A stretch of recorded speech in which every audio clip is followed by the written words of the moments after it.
Hello everyone, this is Arun Kumar. Welcome to study UP board पर। तो जैसा कि आप सभी लोगों को पता है कि सबकी बोर्ड से एग्ज़ाम हो चुकी हैं। तो जो स्टूडेंट अभी टेंथ कर चुके हैं उनके सामने एक बड़ी समस्या आने वाली है कि वो टेंथ के बाद किन सब्जेक्ट का सिलेक्शन करें, यानी कौन कौन सब्जेक्ट ले सकते हैं। तो मैं अपने हिसाब से समझ सकता हूँ, क्योंकि स्टूडेंट के लिए जब नाइन्थ होती है तो नाइन्थ में कॉमन सब्जेक्ट होते हैं जो सभी लेते हैं, मैथ से सभी कर लेते हैं। तो Hindi, English, math, science, SST और आर्ट्स, ये सब्जेक्ट हो जाते हैं। तो कंपलसरी सब्जेक्ट होता है। आई थिंक सभी के पास कॉमन सब्जेक्ट आ जाते हैं, तो इतना कोई इशू नहीं होता है और बच्चों को इतना सोचना भी नहीं होता है। लेकिन टेंथ के बाद हमें सिलेक्शन करना होता है कि हम किस स्ट्रीम में जाएंगे। हमें साइंस लेनी है, आर्ट्स लेनी है, कॉमर्स लेनी है, और बच्चों की थिंकिंग भी इतनी नहीं होती है। तो मैं आप लोगों की अंडरस्टैंडिंग लेवल को समझता हूँ कि आप इतना डिसाइड नहीं कर पाते हो कि हमें आगे क्या करना है, और आपको इतनी नॉलेज भी नहीं होती है कि आप क्या करें क्या नहीं। और देखो, जैसे कहावत की जाती है कि शादी करने के लिए लाइफ पार्टनर चुना जाता है। अगर वो सही चुन लिया ना तो पूरी लाइफ मस्त हो जाती है। उसी प्रकार से जब हम टेंथ के बाद आफ्टर जब ट्वेल्थ के लिए जाते हैं तो हमें स्ट्रीम चुननी होती है, साइंस, कॉमर्स, आर्ट्स, जिसमें जाना होता है। अगर हमने उसका सही सिलेक्शन कर लिया तो हमारी पूरी लाइफ सही हो जाती है, नहीं तो फिर हम भटकते रहते हैं, जिस हिसाब से कहा जाता है। तो मैं नहीं चाहता हूँ कि कोई भी आपको कोई भी किसी भी प्रकार की प्रॉब्लम। तो आपको इस समस्या का सलूशन के लिए मैं वीडियो लेके आया हूँ जिसमें आपको पूरा डिटेल से बताऊंगा। हालांकि डीप में नहीं बताना है, क्योंकि अभी आपको इंटर के बाद नहीं जाना, अभी आपको इंटर करनी है। तो आपको ये सिलेक्ट करना है कि हम किस स्ट्रीम में जाएंगे, किस लाइन में हमें जाना है, और किन किन सब्जेक्ट की हमें तैयारी करनी है, या हम कौन से सब्जेक्ट लें। तो इसी से रिलेटेड हम वीडियो लेकर आए हैं जिसमें हम आपको बिल्कुल क्लियर करके रखेंगे। आपको किसी भी प्रकार की कोई समझने में समस्या नहीं हो, आपका बिल्कुल क्लियर हो जाएगा, माइंडसेट बिल्कुल क्लियर होगा कि आपको क्या करना है और क्या नहीं। तो चलिए फिर स्टार्ट करते हैं। और मैं आप लोगों को बता दूं, जैसे मैं अपने नॉलेज के हिसाब से बताऊं, अभी मैं जो कर रहा हूं, मैं एमए पॉलिटिकल साइंस से कर रहा हूं। और मैं अपनी ट्वेल्थ की बात की जाए तो ट्वेल्थ मैंने मैथ से की थी। इस प्रकार से मैंने जो अपनी बीएससी की थी वो भी मैथ केमिस्ट्री से की थी। आफ्टर मैं जब एमए कर रहा हूं तो पॉलिटिकल साइंस से कर रहा हूं।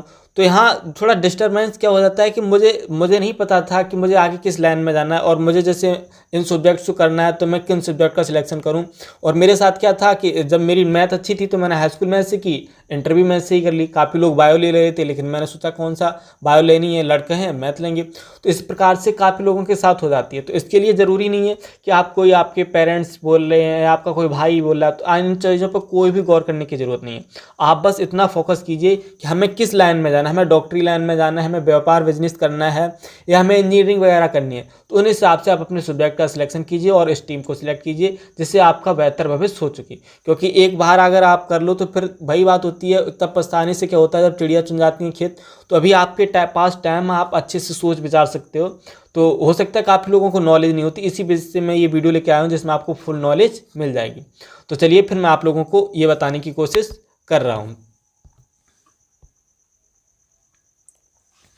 तो सबसे पहले हम समझते हैं कि देखो, वही बात होती है कि जैसे हमारा हो गया है, जैसे टेंथ के बाद हम कौन सब्जेक्ट चुनें। तो हमारी बात यही कि हम टेंथ तो हमने कर लिया, अब हम कौन से सब्जेक्ट लें।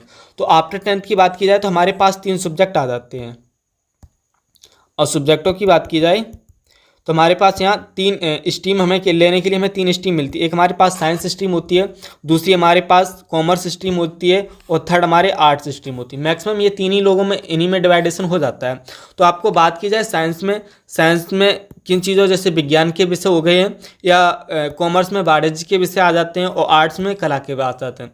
तो इन तीनों में हम तीनों को आराम से डिटेल से समझा देंगे, जिससे आप समझ सकते हैं कि किस में क्या होता है, और आप आगे की प्रोसेस अच्छे से समझ पाएंगे। तो सबसे पहले हम बात करते हैं कि जैसे हमने सपोज कर लो किसी स्टूडेंट को साइंस स्ट्रीम लेनी है, यानी साइंस के विषय लेने हैं। तो साइंस के अंदर हम किन किन सब्जेक्ट को पढ़ेंगे ये बताना है मुझे। और चलो हमने जैसे ये स्ट्रीम ले ली है, तो इसकी लाइन में आगे जाकर के हम कर क्या सकते हैं, आगे हमें क्या मिलेगा, या ये सब्जेक्ट हम क्यों ही चुनें। तो इन सब के बारे में भी मैं आपको अच्छे से बताऊंगा, तो आप परेशान होने की कोई भी ज़रूरत नहीं है।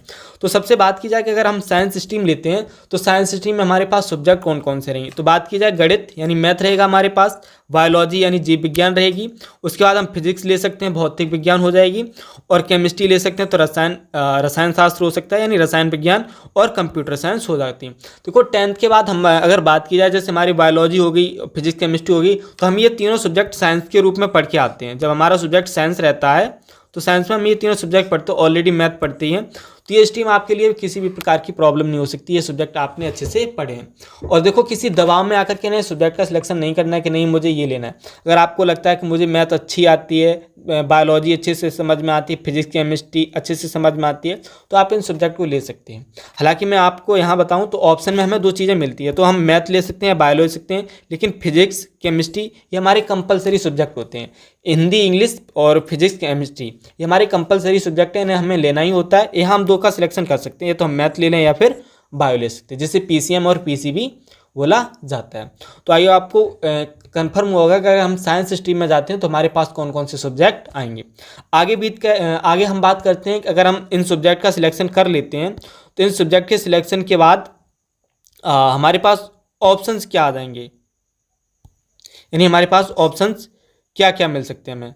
तो ऑप्शंस की बात की जाए या करियर ऑप्शन क्या हमारे पास, या हम क्या चुन सकते हैं, मतलब हमने इन सब्जेक्ट का ले लिया है तो इन सब्जेक्ट के बाद हमारा क्या आगे करियर बनेगा, या फिर ये सब्जेक्ट हम चुनें क्या। तो इन बातों की बात की जाए तो हम यहाँ से बात करते हैं कि करियर ऑप्शन, हमारा करियर क्या ऑप्शन है। तो करियर ऑप्शन की बात की जाए सबसे पहले हम इंजीनियरिंग कर सकते हैं, दूसरा है मेडिकल लाइन में जा सकते हैं, या बायोटेक्नोलॉजी के जा सकते हैं, या फार्मेसी कर सकते हैं, या एग्रीकल्चर जा सकते हैं।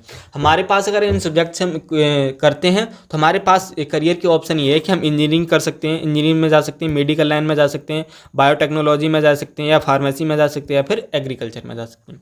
और बात की जाए कि हम इन्हें इन सब्जेक्ट को चूज़ क्यों करें, मतलब ये हम इसी स्ट्रीम को क्यों ही चुनें। तो इसके लिए अगर आपको गणित में रुचि है, या विज्ञान में, या रिसर्च वगैरह में अगर आपकी रुचि है, आप चाहते हो कि मुझे रिसर्च करना है किसी में, गणित विज्ञान में आपको अच्छी सी रुचि है, तो आप इन सब्जेक्ट का सिलेक्ट कर सकते हैं, यानी आप साइंस स्ट्रीम में जा सकते हैं। तो आप अब आसानी से समझ सकते हो, अगर आपको फिजिक्स केमिस्ट्री बायोलॉजी अच्छे से समझ में आती है और आप आगे इंजीनियरिंग वगैरह हो गया, या मेडिकल हो गया, या pharmacy, medical, agriculture in line में जाने सकते हैं, या इस एरिया में जाने की सोच रहे हैं, तो आपके लिए साइंस स्ट्रीम सबसे बेटर हो सकती है। और आगे बात करते हैं हमारे जो 2 बचते हैं, उसके बाद हम कॉमर्स की बात करते हैं कि कॉमर्स किन स्टूडेंट को लेना चाहिए, क्या बात की जाए। तो कॉमर्स में से होता है वाणिज्य। बात की जाए यहाँ हमें सब्जेक्ट कौन कौन से मिलते हैं, तो सब्जेक्ट में हम देख सकते हैं हमारा अकाउंटिंग हो गया, बिजनेस स्टडीज़ हो गई, इकोनॉमिक्स हो गई, और मैथ्स हो गई। यहाँ भी मैथ्स आती है। तो बात की जाए अकाउंटिंग हो गया, अकाउंटिंग से रिलेटेड हो, बिजनेस हिस्ट्री मतलब बिजनेस से रिलेटेड हो गई, या मैथ्स वगैरह, या इकोनॉमिक अर्थव्यवस्था या अर्थशास्त्र से रिलेटेड चीज़ें हमें पढ़नी होती हैं। तो ये हमारे कुछ 4 सब्जेक्ट दिए गए हैं, अकाउंटिंग है, बिजनेस स्टडीज़ है, इकोनॉमिक्स है, मैथ्स है।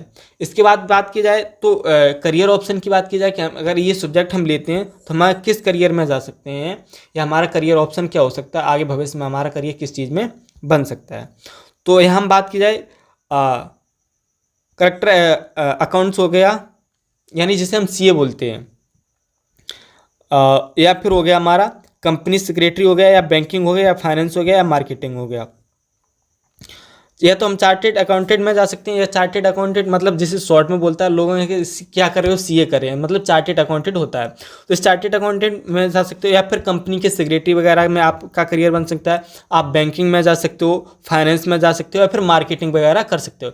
अगर आपको मार्केटिंग है, या चार्टेड अकाउंटेंट है, या कंपनी सेक्रेटरी है, इन चीज़ों में अगर रुचि है तो आपके लिए सबसे बेस्ट क्या हो सकती है, कॉमर्स स्ट्रीम, जिसमें आप अकाउंटिंग वगैरह पढ़ते हो, बिजनेस स्टडीज़ पढ़ते हो, या इकोनॉमिक्स वगैरह पढ़ते हो, या फिर मैथ्स वगैरह पढ़ते हो। तो बात की जाए इन सब्जेक्ट को हम चूज़ क्यों करें, मतलब हम इसे ही क्यों चुनें, तो इसके लिए हो सकती है अगर आपकी रुचि क्या है, व्यवसाय में रुचि है, मतलब आप व्यापार वगैरह करना चाहते हो, या वित्त लेखांकन हो गया मतलब, या फिर अर्थशास्त्र हो गया, अगर इन चीज़ों में आपको रुचि है तो आप आसानी से कॉमर्स के साथ जा सकते हो। आगे बात की जाए हमारा 3rd पे आता है आर्ट्स मतलब कला वर्ग।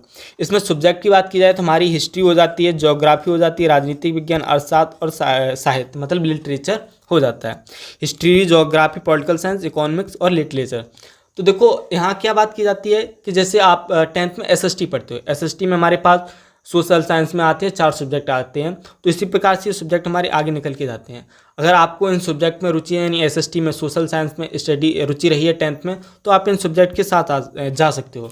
अब बात करते हैं कि अगर हमने आर्ट्स वर्ग चुना है या आर्ट्स स्ट्रीम चुनी है तो हम किन किन करियर ऑप्शन हमारा क्या बन सकता है, तो उसकी बात की जाए तो करियर ऑप्शन की बात की जाए यानी जर्नलिज्म, पत्रकारिता। अगर किसी की रुचि है पत्रकारिता मतलब पत्रकारिता में जाना है, मतलब न्यूज़ चैनल वगैरह में काम करना है, तो उसके लिए सबसे बढ़िया जर्नलिज्म हो सकता है। आपको जो स्ट्रीम चुननी है वो हमारी कौन सी हो जाएगी, आर्ट्स स्ट्रीम हो जाएगी। सेकंड है सोशियोलॉजी, समाजशास्त्र हो गया, लॉ हो गया, या टूरिज्म पर्यटन हो गया, या ह्यूमैनिटीज या मानविकी हो गया। तो बात की जाए, ये तो आपके करियर ऑप्शन है कि आप इसमें इस लाइन में आने के बाद क्या क्या करियर सोच सकते हैं। पत्रकारिता का या समाजशास्त्र वगैरह हो सकते हैं, कानून हो गया, पैटर्न हो गया, इन लाइन के बारे में आप अच्छी खासी नॉलेज रख सकते हो। आगे बात की जाए कि इन सब्जेक्ट का हम सिलेक्शन क्यों करें, मतलब ये सब्जेक्ट हम क्यों करें।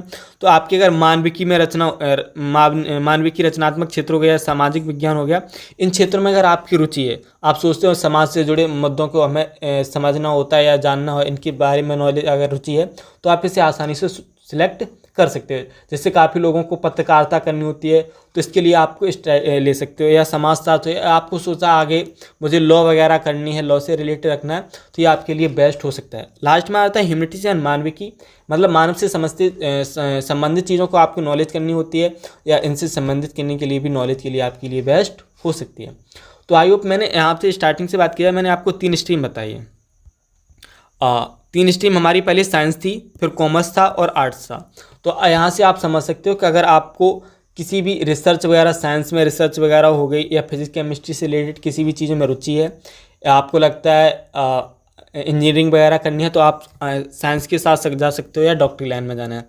उसके बाद आपको व्यापार वाणिज्य करना है, तो आप आसानी से कॉमर्स में जा सकते हो। और आपको पत्रकारिता हो गया या साहित्य से रिलेटेड चीज़ों में रुचि है, तो आप आर्ट्स के साथ जा सकते हो। हालांकि मैंने आपको डीप में नहीं बताया, मैंने बिल्कुल ही बेसिक चीज़ों में बताया, क्योंकि यहाँ से आपकी लाइन क्लियर हो जाए। ये इसके बाद आपको क्या सब्जेक्ट्स, मतलब किस लाइन में जाना है, आपको इसमें करियर ऑप्शन में कौन सा ऑप्शन चुनना है, वो आप 12th के बाद आसानी से डिसाइड कर सकते हो। क्योंकि यहाँ से आपकी लाइन नहीं बिगड़ी, क्योंकि आपको लगता है कि नहीं मुझे इंजीनियरिंग करनी है, तो आप आसानी से साइंस वर्क के साथ जा सकते हो। लेकिन आपको लगता नहीं मुझे वाणिज्य व्यापार के साथ जाना है, व्यापारिक में जाना है, या कंपनीज वगैरह में जाना है, तो आप आसानी से कॉमर्स के साथ चले जाओ। और आपको लगता है नहीं मुझे आगे चल के पत्रकारिता करनी है, साइंस से रिलेटेड कुछ चीज़ें हमें जाननी है, नॉलेज रखनी है, समाज से रिलेटेड कुछ चीज़ें रखनी है, तो आप आसानी से आर्ट्स वर्क के साथ जा सकते हो। तो आई होप, मुझे उम्मीद है कि आपको ये चीज़ें समझ में आई कि आप किस स्ट्रीम के साथ जा सकते हो।